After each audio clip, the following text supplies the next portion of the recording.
മന്ത്രിസഭാ യോഗമാണ് ഇപ്പോൾ കഴിഞ്ഞതേ ഉള്ളൂ. നമ്മുടെ സംസ്ഥാനം ഉൾപ്പെടെയുള്ള രാജ്യത്തെ സംസ്ഥാനങ്ങളിൽ വോട്ടർ പട്ടിക പ്രത്യേക തീവ്ര പുനഃപരിശോധന SIR തിടുക്കപ്പെട്ട് നടപ്പാക്കാനുള്ള തെരഞ്ഞെടുപ്പ് കമ്മീഷൻ്റെ തീരുമാനം വലിയ ആശങ്കയാണ് ഉണ്ടാക്കിയിട്ടുള്ളത്. നമ്മുടെ രാജ്യത്തെ ജനാധിപത്യ പ്രക്രിയക്ക് തന്നെ വെല്ലുവിളി ഉയർത്തുന്ന ഒരു നീക്കമാണിത്. ഈ നീക്കത്തിൻ്റെ അപകടം ചൂണ്ടിക്കാട്ടി കേരള നിയമസഭ നേരത്തെ ഐകകണ്ഠ്യേന പ്രമേയം അംഗീകരിച്ചതാണ്. SIR നടപ്പാക്കുന്നതിൽ നിന്ന് പിന്തിരിയണമെന്നും സുതാര്യമായ വോട്ടർ പട്ടിക പുതുക്കൽ ണമെന്നുമാണ് ആവശ്യപ്പെട്ടിരുന്നത്.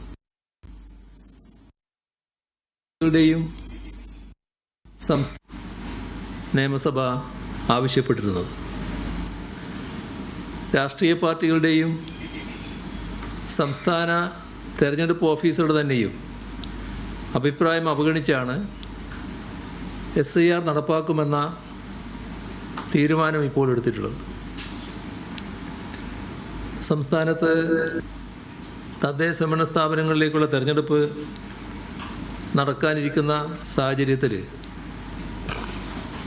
ഇതിപ്പോൾ പ്രായോഗികമല്ല എന്ന് സംസ്ഥാനത്തെ മുഖ്യ തെരഞ്ഞെടുപ്പ് ഓഫീസർ തന്നെ അഭിപ്രായപ്പെട്ടതാണ്. അപ്പോൾ ഈ തീരുമാനം ശക്തമായി എതിർക്കപ്പെടേണ്ട ഒന്നാണ്. അതിൻ്റെ ഭാഗമായി ഒട്ടേറെ ആശങ്കകൾ ഉയർന്നു വന്നിട്ടുണ്ട്. ഈ സാഹചര്യത്തിൽ തുടർ നടപടികൾ ആലോചിക്കുന്നതിനായി ഒരു സർവകക്ഷി യോഗം വിളിച്ചു ചേർക്കാൻ തീരുമാനിച്ചിട്ടുണ്ട്. ഈ നവംബർ 5 4 മണിക്ക് ആ സർവകക്ഷി യോഗം ചേരാനാണ് മന്ത്രിസഭ തീരുമാനിച്ചിട്ടുള്ളത്. അതോടൊപ്പം അഗ്നിരക്ഷാസേവന വകുപ്പിൽ സ്റ്റേഷൻ ഓഫീസർ തസ്തികയിൽ വനിതകളെ നിയമിക്കുന്നതിന് പുതുതായി 12 വനിതാ സ്റ്റേഷൻ ഓഫീസർ തസ്തികകൾ സൃഷ്ടിക്കാമെന്ന് കണ്ടിട്ടുണ്ട്. ഇപ്രകാരം സൃഷ്ടിക്കുന്ന തസ്തികകളിൽ 50% PSC വഴി നേരിട്ടും 50% ഇപ്പോൾ സർവീസിലുള്ള വനിതാ ഫയർ ഓഫീസർമാരിൽ നിന്നും നിയമനം നടത്തും. കോട്ടയം ജില്ലയിലെ കുട്ടിക്കല്ലുണ്ടായ പ്രളയത്തിൽ വീട് നഷ്ടപ്പെട്ട 25 പേർക്ക് ഒരാൾക്ക് വീടുൾപ്പെടെ പരമാവധി 7 സെൻറ്റ് എന്ന വ്യവസ്ഥയിൽ 7 സെൻറ്റ് എന്ന വ്യവസ്ഥയിൽ സൗജന്യമായി കൈമാറുന്ന വസ്തുവിൻ്റെ രജിസ്ട്രേഷന് മുദ്രവിലയും രജിസ്ട്രേഷൻ ഫീസിലും ഇളവ് നൽകുകയാണ്. 26,78,739 രൂപയുടെ ഇളവാണ് ഇതിലൂടെ ലഭ്യമാവുക.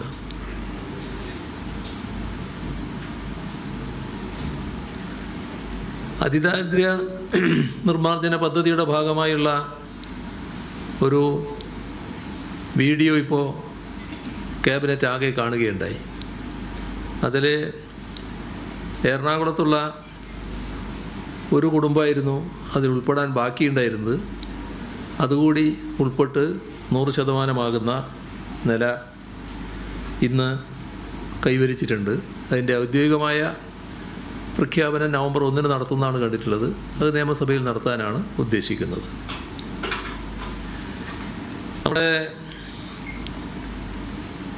PM ശ്രീ പദ്ധതിയുമായി ബന്ധപ്പെട്ട്